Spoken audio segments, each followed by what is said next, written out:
And it is my pleasure to host these panelists today from these eminent funding institutions to talk about research opportunities. There are several schemes available for research funding for individuals as well as co-funded schemes. And what I'm going to try in this next hour is to navigate through these funding schemes for you, navigate through the institutions, their profiles that we have on panel so that we get a bit of a clearer understanding and also get insights into the application procedures for all of you. In the last part of the panel, we will also be able to take questions from the audience.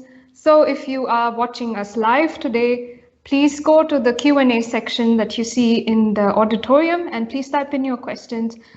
You can also type in those questions on the go, and I will be able to take them at the end of the panel in the last minutes of them.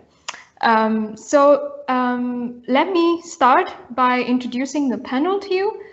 You see 3 of the 4 panelists at the moment. We are also expecting the next panelist in the next couple of minutes. There has been some technical trouble, but we hope that gets sorted very soon. So I'm going to introduce here Dr. Matthias Kielselbach. Dr. Keiselbach is the director of the DFG's India office in New Delhi since 2017. DFG is the German Research Foundation. He, after obtaining a PhD in philosophy from the University of Potsdam, has worked as a researcher in Aachen, Berlin, and Pittsburgh, and has joined DFG as a subject representative for philosophy in the last years. Welcome, Matthias. Thank you so much for being on the panel. Now I have Dr. Katja Young. Dr. Young is the head of the division within the Department of Sponsorship and Networking at the Alexander von Humboldt Foundation and focuses on promotion of the Humboldt network, particularly in Asia. She has studied sinology, business administration, and also philosophy in Germany and in China, and earned her PhD in sinology with the sponsorship of the German Federal Ministry of Education and Research. Prior to her control, she was the managing director of the Confucius Institute at the University of Bonn. Thank you so much for joining us, Dr. Katja, and welcome to the panel. And now we have Dr. Katja Lasch, who is the director of the German Center for Research and Innovation, but also the director of the German Academic Exchange Service, and is responsible for the strategic development and coordination for the region here, which is India, Bangladesh, Nepal, Bhutan, and Sri Lanka. Previously, she headed DAAD's International Research Marketing Division and was responsible for implementation and development of the Research in Germany campaign, which some of you may be familiar with. She has a doctorate in history and is also qualified in business administration. Thank you so much for joining, Katja. And our 4th panelist is Dr. Chadaram Sivaji, who is the nodal officer at DST, the Department of Science and Technology here in India, and is responsible for promoting collaborations with Germany and other European countries. We hope that he can join us shortly, and maybe we can go back to his introduction once we see him here. But let me then start with the panel already, and would like to ask the 3 of you for a short input. I see that Dr. Sivaji may be joining in. Maybe we take half a second to see if that's working out. Welcome, Dr. Sivaji. We were just talking about you in the introduction. Can you hear us properly? Perfect. I was just giving your introduction, and then we move on to the panel discussion. So perhaps you, for the audience, this is Dr. Chadaram Sivaji, as I just spoke about. He is the nodal officer at DST for international collaborations and looks back at a 2-decade career at the DST. At the DST, he has been a science counselor of India in Japan for 4 years and has a PhD in geophysics from Indian Schools of Mine in India. Thank you so much for being on the panel, Dr. Sivaji. It's a pleasure to have you here. We are going to move to the next section, so we're going to start the panel discussion, and I would request the panelists to give me a short input. Let's say if I'm a researcher just trying to navigate myself through the system, how do I understand your institutions? What is your distinct profile? How do I differentiate between them, where to go in that sense. So I would like to start it off actually with Dr. Sivaji, as you are representing DSC. This is the only institution from India here on this panel and have a lot of collaborations. So it would be great if you can give us a 3-minute input. We would like to keep it crisp and short as time is limited for us. Over to you, Dr. Sivaji. Dr. Sivaji, you would have to unmute yourself and talk. Could you please unmute yourself? Yes. So, am I audible now? Loud and clear. Thank you, Aadishree, and other colleagues from DAAD and all eminent people who are participating today. So the Department of Science and Technology, Government of India, has a major mandate of promoting the science and technology and research ecosystems in the country. But coming back to, we have several domestic programs in all the areas of science and technology, including medicine, technology, industry, and so many activities are there. Of course, we have very aggressive international cooperation programs also. And we have bilateral cooperation with more than 45 countries, and also very active cooperation with multilateral agencies like BRIC, ASEAN, and several others actually. And coming back to the cooperation between India and Germany, it is one of the most vibrant cooperations we have with other countries, with DST, particularly in India. Of course, DST is the nodal agency from Indian side to engage in all the SNT related science and technology related cooperations with other countries. And we started with Germany several decades back. The first cooperation started in 1974 onwards. And then it's now more than 60 years or so. And particularly, we have almost all the arms of German funding agencies supported by BMBF, DFG, DAAD, and several others. Also, we have cooperation. And with DAAD is one of the very exciting cooperation we are having with DAAD, particularly for the scientific exchange and student exchange programs with a very annual kind of joint calls we launch every year. And more than almost it is very vibrant and very known to most of the Indian and German scientific community. And most recently we have had a joint call in the last year. And then we have received more than 100 proposals. So out of that, now we have actually shortlisted about 60 or so proposals, and which are being evaluated by the subject experts from both the countries. And I think with this, we have our panelists from DFG separately, and other, I think I leave DFG cooperation to my close friend Matthias. We have very active cooperation with DFG also. I think I allow Dr. Matthias to speak more about DST-DFG cooperation rather than I speak. So I'm here, we all are here to receive questions and any kind of answer that we can give it to you. Thank you for this. Right, thank you, Dr. Sivaji. We will come back to the Indo-German cooperation and the co-funding schemes a little bit later into this panel. I would like to now, move over to Germany, and Matthias, over to you. Please give me a short input on what is DFG. Yes, thank you very much, Aadishree. Very nice to meet you all. Very nice to be here. Sivaji, good to see you again. It's been a while. So let me say a few words about the DFG, just so you know who we are and what we do. So the German Research Foundation, Deutsche Forschungsgemeinschaft, is the agency in Germany that's tasked with funding academic research projects and is specializing in fundamental research. We have a very large budget of about 3 billion euros annually, or something like 25,000 crore rupees, to put it in the Indian currency, to fund research projects in Germany, in all the fields basically in which you can do a PhD. In all those fields we can fund projects in. So this is basically a very large ship.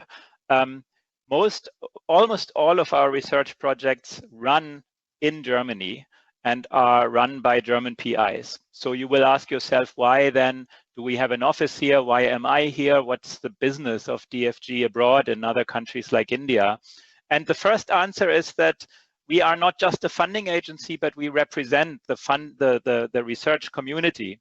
And it's the research community who asked us basically to be active abroad, because the German researchers are very much interested in connecting with the best minds, the other researchers abroad. And since many of you happen to be in India, we have an office here, basically in the first place to help Germans and Indians connect with each other for joint projects. But we also have a few funding lines about which I'm happy to speak, or about which you can inform yourselves in our DFG booth, which is also present here in this meeting. We also have a few funding lines which can be accessed from abroad, for example, from India. So it is possible for people from India who have or are about to finish their PhD to request funding for a project which would then run in Germany. And I'm very happy to speak about that as well. Perhaps one last word about our collaboration. So we have cooperations with many Indian funding agencies, first and foremost the DST being the largest one. And let me just say, I'm very happy to announce that we just recently started a new, very large Indo-German program for international research training groups, Graduiertenkollegs.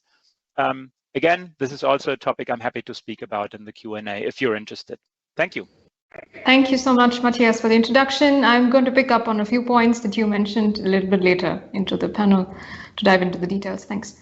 Now let me move to the Alexander von Humboldt Foundation with Dr. Katja Young. Over to you, please. Thank you. Thank you very much. And also thank you very much for having me. I'm very excited to be here and introduce the Alexander von Humboldt Foundation to all of you. We were established by the Federal Foreign Office in Germany and were mainly funded by the German government to support international mobility of excellent researchers. So most of our fellows are actually foreigners. There are also smaller programs for Germans, but who are then moving abroad for their research, but most of it we are sponsoring scientists starting from postdoc level, who are usually among the top 10% of their international peers. So our goal is really to build a high quality international network of outstanding international scientists. And we support, as I said, individuals, not programs. So for us, we do not have any quotas for countries or research fields or gender, but the single thing that counts for us is that you are just, as I said, excellent. And therefore we have a range of different scholarship programs. I might talk about that a little bit later if you're interested. But maybe one more thing that's important for us is that you would have to collaborate with a German host, or not exactly a German host, but a scientist who is based in Germany and would like to conduct a joint research project with you together, and would also confirm that research facilities for you are available. And in that case, if you applied successfully, you might come to Germany for up to 2 years, or in case you have family obligations, up to 3 years, and just conduct your very individual research project in whichever area it is that you are interested in. Maybe that's enough for the start. Thank you. Yes, thank you so much for this introduction. Now over to you, Dr. Katja Lasch, for an input on the DAAD schemes available. Thank you. Yeah, thank you so much. The DAAD, better known as DAAD in India, we've been here for 62 years now, and yeah, combining a lot of things. So we have a good mixture of programs to offer. So we are focusing on individual scholarships, a strong focus on PhD, as you just learned from the Humboldt Foundation, that there is more postdoctoral programs from them available. So you can apply to the DAAD for individual scholarships on different levels, but one of our flagship program is for sure the full PhD program in Germany. Besides the individual funding, we are also offering funding opportunities for universities. We are an association of the German universities, And our mandate is to support them in their internationalization, also financially in with projects. That's why we have a set of funding mechanisms available for German universities who can apply for university cooperation with India, for instance, but these programs are worldwide open. Our third pillar is co-funded programs, and glad to see Sivaji here. We are running with DST, but also with the UGC co-funded programs, which focus on India. Besides that, we support our large alumni network, 4,500 alumni in the region. We support in policy dialogue. We will run in the very near future in May, together with the Association of Indian University, a conference on internationalization, connect new players. So this is just the insight of our activities, and we also feed back information on the developments in the Indian research and higher education field into Germany, inform German institutions, and last but not least, we are also managing the German Center for Research and Innovation. Great, thank you so much for this gist of all the activities of the DAAD and the DWIH. I'm going to straight head into the individual, opportunities for individuals for funding, and stay on that with me, Dr. Katja Lasch. I would like to ask you, so the DAAD gives numerous scholarships every year for PhDs, and I would like to know if a researcher wants to apply for this. One, can you give us, let's say, insights or tips into how a good interview can look like, and what is actually the success rate for these applications every year? Thanks so much for that question. We don't have actually quotas for countries, but I can tell you on the success rate over the last couple of years, so 1 out of 6 applications managed to get a full PhD scholarship from our side. We just finalized the interviews, so we had over 100 candidates who presented themselves in front of a mixed Indo-German commission, who is asking, of course, subject-related things, but also a couple of things related to Germany, and to see how the connection is with the host institution. A well-prepared candidate for the interview, and you asked for that, is so he should be firm with his proposal and should know what he has written in his proposal, and you might be surprised that's not always the case in the selection interviews. And we also pay attention how strong is the connection with the German host, if there have been talks, so they should relate and should not just have an email contact, and they should relate to this also in the interview, for instance. So a good proposal shows that there has been interaction with the German host institution and with the German professor who's going to support, and at least the institution who will be awarded the full PhD program. I would like to mention also that we have a second line available where PhDs enrolled in India in institutions can apply for a 12-month scholarship to Germany. So they would go for a research stay and then come back to India, and then gets the PhD degree is awarded by the Indian institutions. But the same holds true for the interview. So we just have these funding lines available. And a well-prepared candidate should express herself well, and should be focused also, as the interviews are very short, which we are running. So it's good to be focused in the interviews and bring, as you would say in German, your things to the point. Excellent. Thank you so much for that quick insight into the applications. And for the audience, so DAAD is giving all these scholarships. There's so much funding available, but they're not the only ones who are in this game. I would like to move to the second institution here, which is the Alexander von Humboldt Foundation, which also has a lot of funding for individual research. And then to you, Dr. Katja Young, a question is that from these several sponsorship programs that you have, what is the career level that you're looking at? And I think you gave a short introduction earlier for that. Is there a thematic focus? What should the researchers look at, or what kind of researchers should look at these programs? Okay, thank you. So actually, I would like to mention 3 programs. I just said that we are starting from postdoc level, and that is actually true in general for most of our programs, but there actually are also 2 additional smaller programs that I would also like to introduce. One of it is the International Climate Protection Fellowship, which is open to either researchers, again, starting from a postdoc level, or young professionals who are working in the international climate protection area. So this is one scholarship program that's really focused on one topic, which is climate protection. And another one that I would like to mention in this context is the German Chancellor Fellowship for Young Leaders, again open for researchers starting from postdoc level, but also for young leaders with, as I said, international with a leading experience.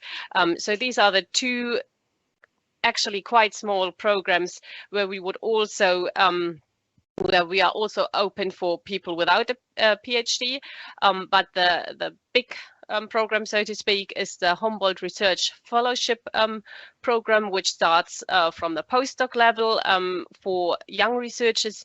That's up to 4 years after completing your doctorate, or for experienced researchers who completed the doctorate in between 4 and 12 years ago. And what you should look at, as I said, you should first of all find a German host. And work on a project together with him, work on a proposal.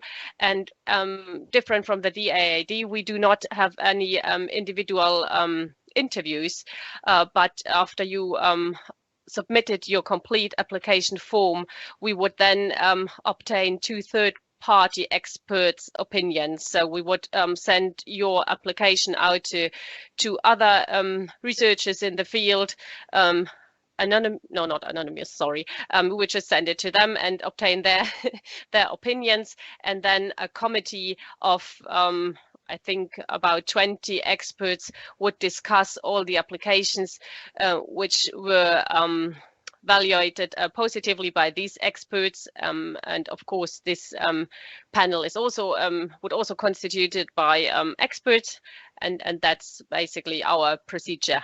And of course it's very helpful if you have publications in international peer-reviewed journals, if you send in your publications, and as I said earlier, usually we select the people, the scholars who are among the top 10% of their international peers.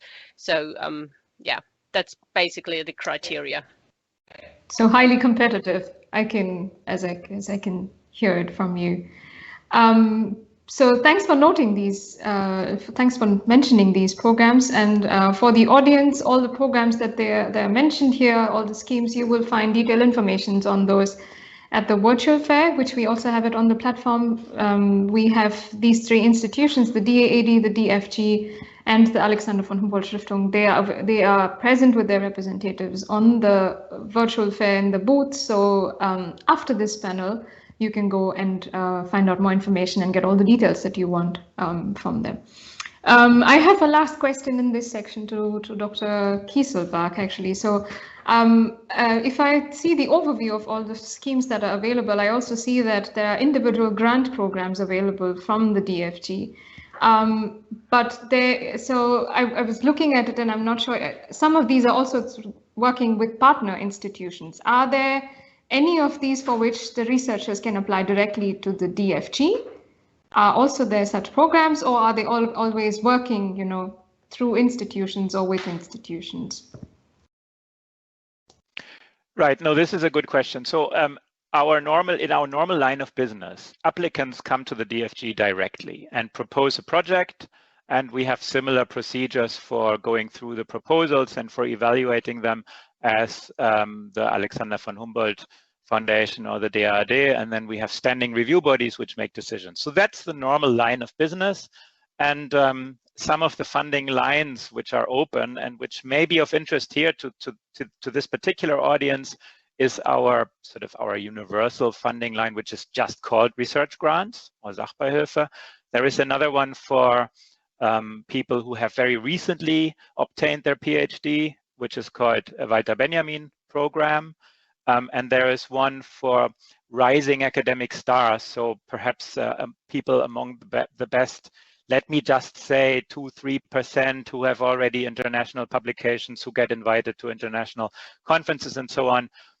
We have the Eminöter program. So these programs are available for people from all over the world. Only the projects would have to run in Germany. And as with my colleagues, the first thing to do is to find a host university who is willing to host the project. Now, it's not so difficult because when you come to them, you tell them, look, I'm interested in running a project here with funding from the DFG. So if you say that, they are usually welcoming you with open arms. Now, there are also DFG projects, larger projects, which themselves publish open positions to which you can apply.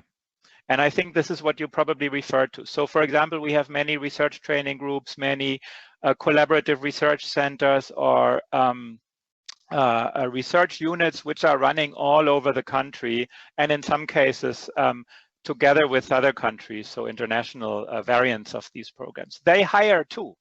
It's a nice idea for PhD students. They also have PhD positions to apply for them, or for postdocs, or even for more experienced researchers to look at them and to apply to them. But you would have to do that directly, and I can guide people who come to my booth later on to the right link there. Great, thank you for clarifying on that point. I would like to actually, in my next section, which is on co-funded programs, actually start and pick up on the international research training groups that you just mentioned here. And so the DFG and the DSD recently extended the international research training groups, right? So when you look at it, it seems like a very complex and competitive program at the outset. What would a good application here what would it entail for you? Like, what are you looking at? Because there are 2 PIs and 2 teams and all sorts of criteria that have been implied here. Could you give us a bit of tips and insights into it?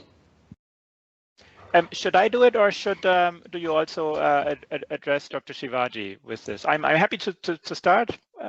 Shall we do it this way? Okay, let me just please introduce and then I can interview. Okay, great. International research training group. So this is the international variant of our long-running funding line research training groups. Research training groups are large ships. They are not for individual applicants. They are for institutions, for universities, right? So perhaps we can keep it short here, because I take it that most of the audience are individual researchers who apply for individual projects. But I'm happy to mention it because this is a program which I'm very proud of. So research training groups are run by many PIs at the same time, something between 5 and 15. They run for 9 years, so long duration. They are funded with significant amounts of money. The DFG invests around 1 million euros per year into one IRTG. And the focus of these IRTGs is the production, basically the production of PhD research and thus dissertations. So fresh PhDs are produced, so to speak, in an IRTG. Within these 9 years that you have these large ships running, you can have perhaps something like 2.5 or 3 cohorts of PhD students. And they are especially interesting in the international variant because, for example, in an Indo-German IRTG that would run in 2 institutions, one university in Germany and one university in India, you have a cohort of, perhaps 15, 20, 25, 30 PhD students who identify themselves with their Indo-German IRTG and who benefit from a lab rotation scheme. So every German spends 6 months at least abroad in India. Every Indian spends at least 6 months in Germany. And the nice thing about this is that these people really become ambassadors for Indo-German cooperation later on. That's the wonderful thing about it. Perfect. Thank you. Thank you so much. Dr. Sivaji, did you have anything to add to this? Yeah, I think yes, now we can hear you. So in addition to what we had already running research programs with DFG, basically we used to do on fundamental basic sciences like physics and chemistry, but only I think once or twice we had just started a call on nanoscience or so. But now over the years we have been making a very successful journey with DFG. in terms of co-funding of the research programs between two countries. Recently, as my colleague Matthias has introduced the IRTG program, International Research Training Programs. The idea is to target to create about 20 to 30 PhD candidates from both the countries. And this is a very novel kind of program which DFG has already running this program for last several years. But now recently we have entered with DFG in its ongoing activity. So fundamentally, any two or more institutes from India and Germany can come together on the and select the theme of mutual interest on a particular theme with a large number of people like guides and all. They can recruit several PhD students. This is another wonderful opportunity for the PhD students from both the countries to visit the laboratories in India as well as in Germany and spend a couple of months or a few months in another laboratories and then interact with their co-fellow PhD students and then come back and then work in their own respective countries. So this way, there are a lot of exchange of knowledge, exchange of thoughts and exchange of new ideas. So that will lead to a wonderful generation of a new set of manpower which will be used for both the countries. So this is very novel program. We have just made an announcement last month. Let us see how this program goes. And in this, actually, we are seeking two kinds of proposals. One is like a preliminary sketch proposal, and we'll be evaluating these preliminary proposals. And out of the successful preliminary proposals, we'll then invite both the PIs, project investigators, to submit a detailed project to both DFG as well as DST. So let's see how we can make this journey further. Thank you. Thank you so much for taking both your perspectives on the question for me. That's really helpful. And I would like to add here that for the DST, one of the 3 bilateral S&T centers that has been established with countries abroad is the Indo-German Science and Technology Center, which is a joint project or initiative between the DST and the German Ministry the Federal Ministry for Education and Research on the other side, and they are also present at this event with a booth, and they have really interesting calls for researchers from India, connecting them to Germany.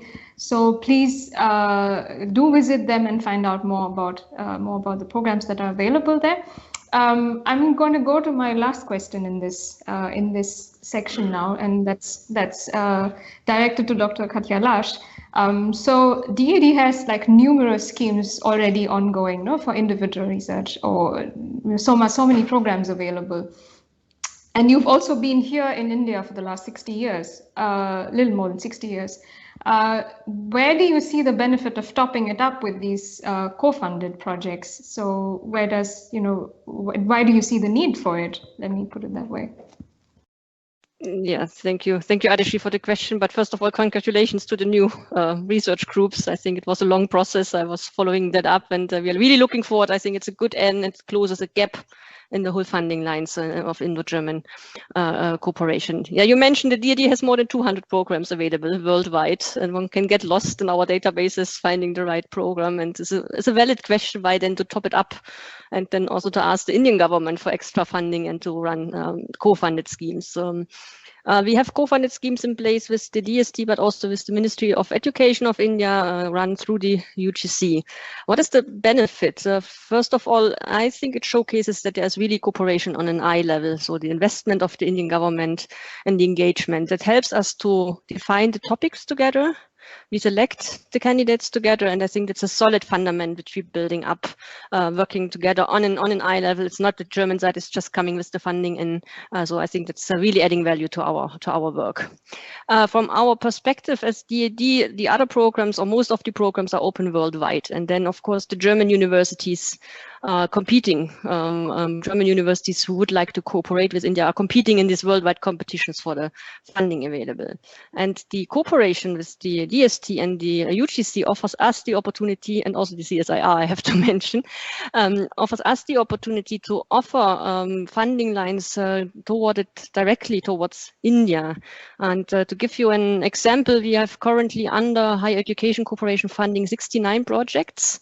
Out of them are more than 30 co-funded, and we would not able to offer this targeted funding and this targeted cooperation, and showcases for us the interest of the Indian government to cooperate with us, but it helps us to target, and it helps us to multiply our projects, and also to convince our ministries. So if there is an offer from the Indian side, it's also easier for us as DAAD, as we receiving our money from the ministries, to come up with that proposal and say, would you not like to top it up and co-work, and then things are running very smoothly. And I would like to mention that for the DAAD, India is one of the few countries where we are running co-funded cooperation schemes with. So we have a lot of co-funded schemes in individual funding, but for the cooperation schemes, the higher education projects, India is one of the few countries where we are running these projects, and we are really proud and we are really happy that we have such a strong Indian partner at our side.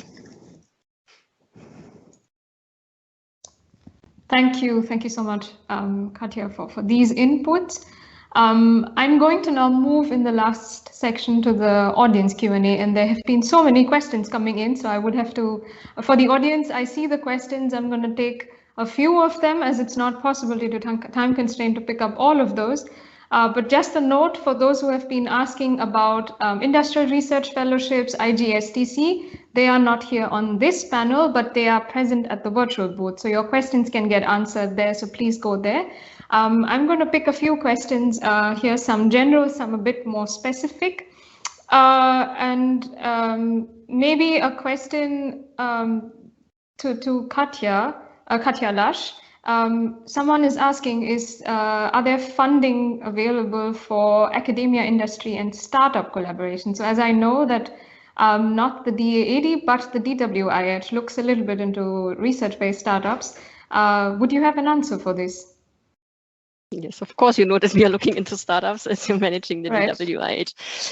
We as DAAD don't have funding available, but we are working at the moment to establish cooperations. We have with incubators programs upcoming, but I would like to mention that there is funding in the system available by other institutions like the German Accelerator, who helps German startups to come into India, or GINSEP, the German the GINSEP program, which helps Indian incubators or Indian startups to go to Germany. So there is funding available for international cooperation in the fields of startups. Please look it up, and please touch base with the DWIH. We can help you and guide you through that, through these funding schemes and navigate you through.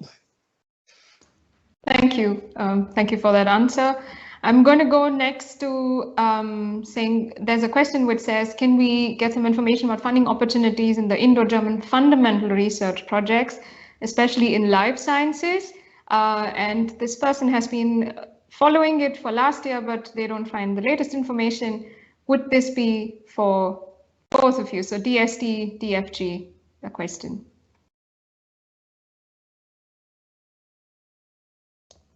Go ahead, Dr. Sivaji.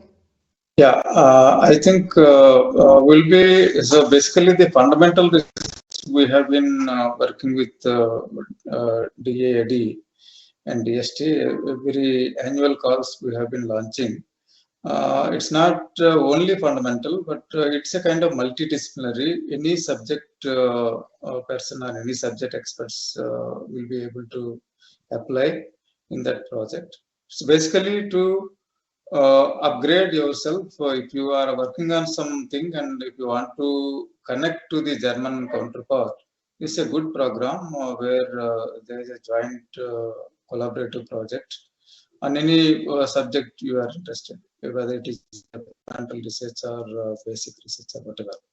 And add on to that, we also have a program with, as I mentioned in the beginning, with DFG, we have exclusive program for physics and chemistry. Maybe last year we couldn't launch it due to the pandemic or so. But again, we can revive that joint call exclusively for fundamental sciences. So this is what I can offer at this moment. Thank you. So yes, so we have right now I must say that we have focused very much on the large consortia, the IRTGs, at the cost of the individual projects. And in fact, with perhaps the person who's asking this question refers specifically to a program that was running jointly by the DFG and the DBT, because that carried the name Fundamental Research in the Life Sciences. That has been on hold, and I hope to have some information on that very soon. Right now, unfortunately, I don't, but I can tell you to keep your eyes open, or to send me an email. I put you on a list of people to inform once something develops there. Thank you so much to both of you for answering this question. I have a question for the Alexander von Humboldt Foundation, Dr. Katja Young. Is it possible to have financial support for ex-fellows, so ex-AVH fellows, to have shorter stays for collaborations with German universities, so to say maintained the collaborations that probably have been existing, and how does one apply for these? Yes, thank you very much. Excellent question. That's actually something I also wanted to point out today, is that one of our, I think our hallmark as the Alexander von Humboldt Foundation has always been once a Humboldtian, always a Humboldtian. So as you mentioned, it's quite competitive to get one of our scholarships, but once you are part of our network, you have access to our alumni program. So after returning back to India or going to another country, you may always apply for our alumni sponsorship programs. And in that case, if you are already a member of our network, it's actually quite easy to obtain these additional fundings, for example, to organize smaller conferences or to invite scholars, German scholars, to India to revisit Germany for up to 3 months. Or also, we actually also offer research group linkage programs where Indian research groups and German institutions can do joint projects for up to 3 years. So that's actually, I think, maybe one of our specialities that as to my knowledge, other organizations do not offer, or at least not to this degree. So usually when people first apply for our fellowship, they might not have that in mind. But once you've graduated, or not graduated, sorry, once you've finished your project, this may add some extra value to your scholarship. Perfect. Thank you. Thank you for that insight. I have a follow-up question for you, Dr. Katja Young. Someone's asking, can they be funded consecutively for 2, let's say, postdoc programs? If they get one fellowship, can they again apply for another one afterwards? No, we don't do that. Only once. So as I said, usually that's up to 2 years or maybe 3 years in case you have family obligations, but then that's it with the long-term funding. Great, thank you. But then it's time to apply for a DFG project. There you go. Right, so if you want to stay on, so many this options available. is not a joke. This is a lot of people do that, so that can be done. Right. So thanks for putting that in, Matthias. And as for the audience, I mean, we see only 4 institutions here. These are not the only 4 available in the whole system. There are many more, and you can go to the virtual fair. And maybe this is a point for me to mention that we at the German Center for Research and Innovation are coming up with a portal where you can find an overview of all the funding programs that exist within the Indo-German research context and also cooperation projects. You would have to wait till April till it's live. We're working on it at the moment, so that all the information that you've heard on this panel today and also on the platform in the virtual fair is going to be available to you on one website in a very interactive format. So yeah, watch that space. You will also get an update from us as you join this event today on that.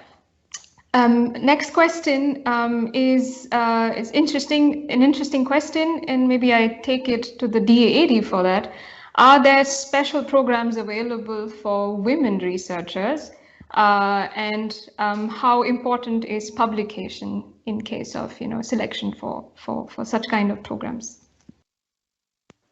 Yeah, at the moment we don't have any dedicated women programs in place, but of course we always look at gender parity and also enhance and encourage women to apply. But I have to say the application quota, at least over the last 2 years that I have been in India, looks promising, and we had a good number and had quite a balanced approach in the application, even in the STEM fields. I would like to highlight. But maybe there is a new program launched by the Indo-German Center for Science and Technology, the WISE program, not to confuse with the WISE program of the DAAD.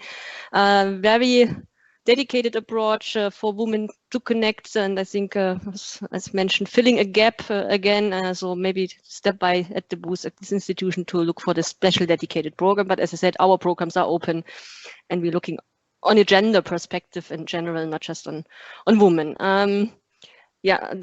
For the DAAD, as I said, we are looking in these topics, but one of our key values is that our programs are open to all kinds of people from all kinds of institutions. I would like to highlight that too. Thank you. Can I say also one yes, one please, sentence, Matthias. Aadishree?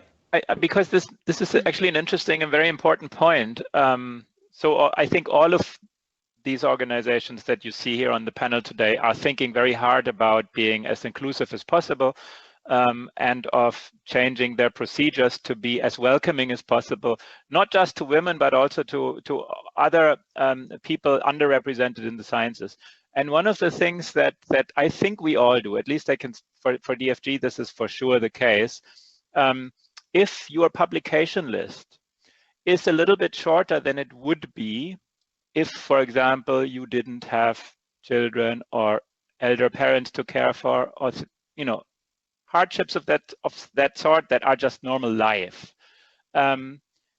We always encourage people to note that in their CVs, and we make sure that the reviewers adequately recognize these points, and that in the review boards this is properly understood. So these things are really important to know, and people, everybody, women, but as I said, also members of other groups that are currently underrepresented, at least in certain sciences, should know that they should avail of these possibilities. Be open about them, talk about them before you submit the proposal, so you can make sure that your scientific merits are coming through. That's an excellent piece of information, Matthias. Thank you so much for bringing that in. That might be helpful, at least to know that there is a possibility for availing certain benefits, if I may put it that way, and putting that information across, and that it's welcome. Thank you for that. I have two more questions, and perhaps you can, maybe the AVH and the DAAD, maybe that goes to you. Age limit for application of postdoctoral fellowships, and then maybe I come to a second question after that. So maybe this question quickly, if one of you could answer for me. Yes, please, Dr. Young.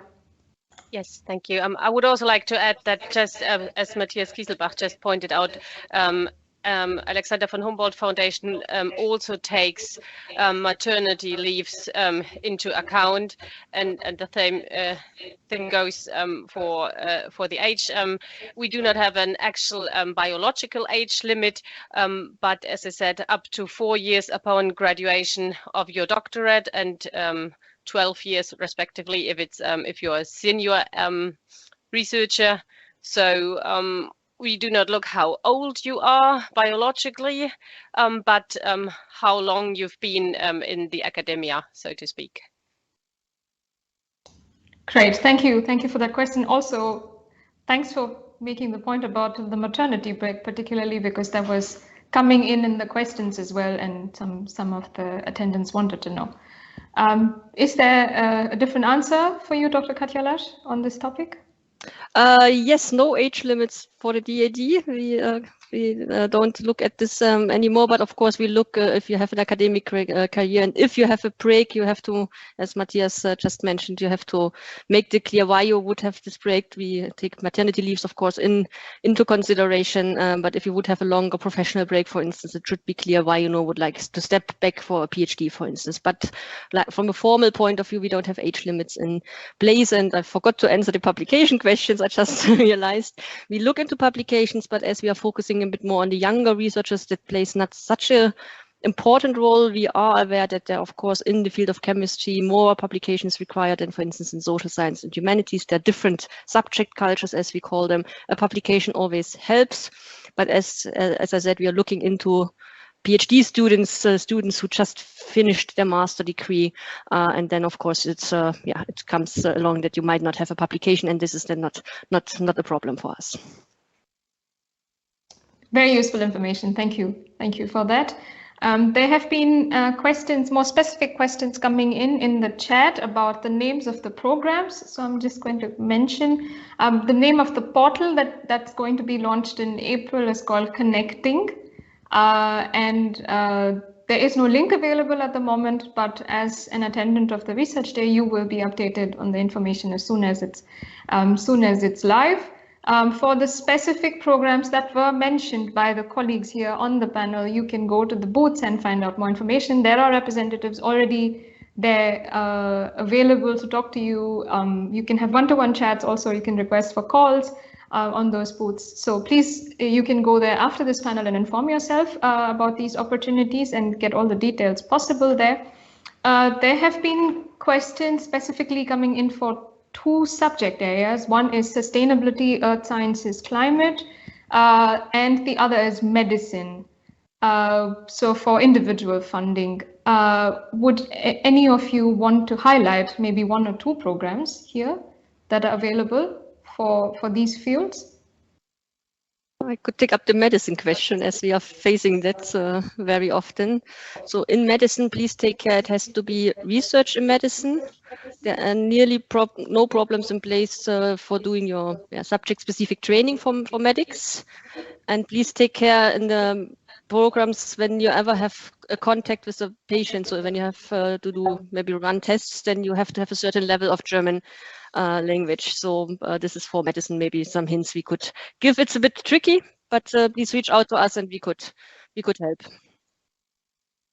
I see. Thanks, Dr. Lasch. I see, Dr. Keiselbach, you wanted to answer the question as well? Yes, thanks. Just two small points. Well, let me put it this way. So if you're interested in coming to Germany for your own research project with funding from the DFG, anything is possible. Any field in which you can do a PhD, you can propose a project. So so you don't have to look at individual fields. If you're an Indian researcher already established here and are looking to collaborate with Germans in Germany, I want to tell you two things. Firstly, we have a funding line called Initiation of International Collaboration. That's actually also for all the disciplines. That can be accessed. It's relatively easy to do. The success rate is not like 30% as in the other fields, but more like 70%. So if you have a good idea, bring it on. And secondly, we have just signed an MOU with the Indian Council of Medical Research and are launching the first call for medical research sometime this year, sometime perhaps in May or June. It will probably be in rare diseases or in neglected tropical diseases. If that happens to be your field, and if you're the kind of person who would like to, collaborate with a colleague in Germany, please keep your eyes open for that. Great, thank you. Thank you for adding on to that, Dr. Keiselbach. We're coming to a close for this panel. I see more and more questions coming in. Unfortunately, I would not be able to take them. But for those who are asking some general questions, like is there funding available only for science, like only STEM fields? No, that's not the case. There's also social sciences and humanities. Please go to these booths. There are people who can give you more information on that. And there was one interesting question that I wanted to take before we go to the last inputs on this, is that someone has asked if a split PhD is possible between all the institutions, especially the ones mentioned here. I mean, the ones from Germany here. Is a split research and PhD possible between DAAD, DFG, and Alexander von Humboldt? I see the nodding of heads, so I think that's not an option at the moment. So you can find more opportunities for you in the virtual fair to see if projects can be possible, but not full PhDs. So coming to an end, I would like to say thanks to everybody. This was an intensive session with lots of information, and I hope the audience got useful insights into the funding schemes in the landscape, also for the co-funded schemes and individual schemes. I would like to close the session with asking each one of you for a USP of your programs in 3 words. So why should someone come to the DFG, for example, for your programs? What is the USP? Give me 3 words for it. Matthias, you go first. That means unique selling point, right? In managerial speech yes, language. Yes, unique selling points. Yeah, so reputation.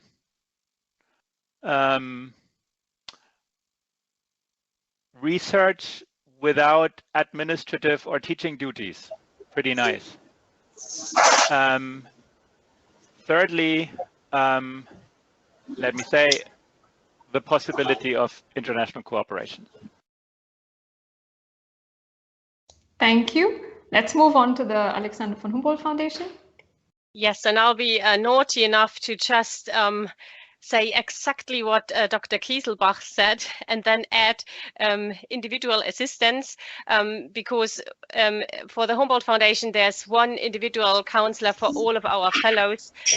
So this is very nice, and also, as I said before, the alumni program. So it's really close networking. Thank you. Great, thank you so much. Let me move to the DSD with Dr. Sivaji. My only advice to the participant is, in 3 words, collaborate, cooperate, and engage. So these are the key terms one can use.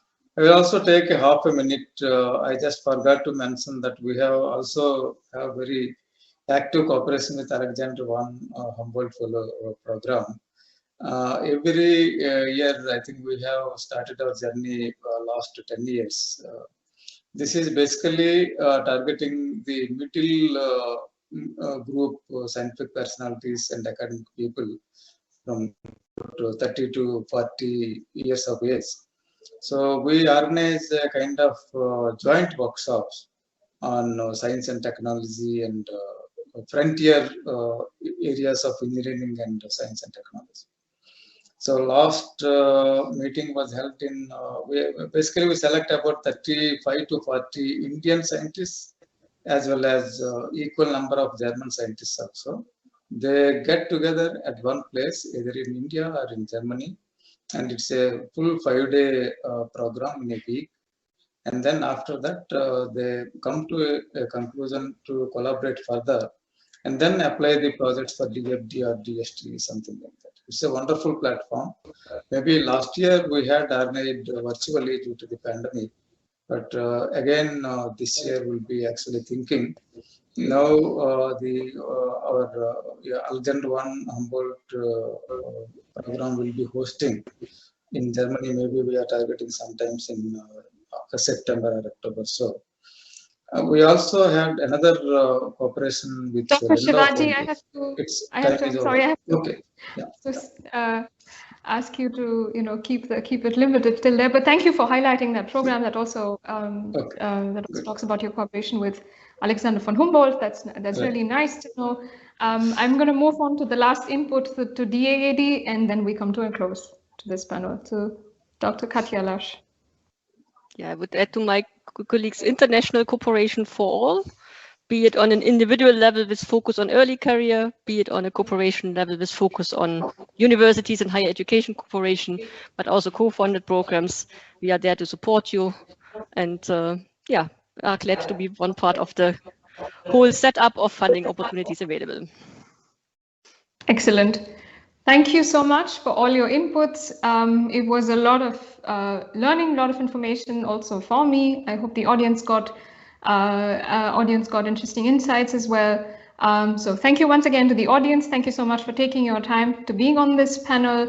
And now we have an hour's break for the panels. We come back to you at 16:30, which is 4:30 India time, with a panel on science communication. And in the meantime, I would encourage you to go to the virtual fair, get yourself informed on all these programs, and also make use of the networking lounge, where you would find some of the panelists from today also joining in, giving you information, and also you can interact with the fellow participants of this event there. So we will see you there, and thank you so much for listening in. Have a nice day.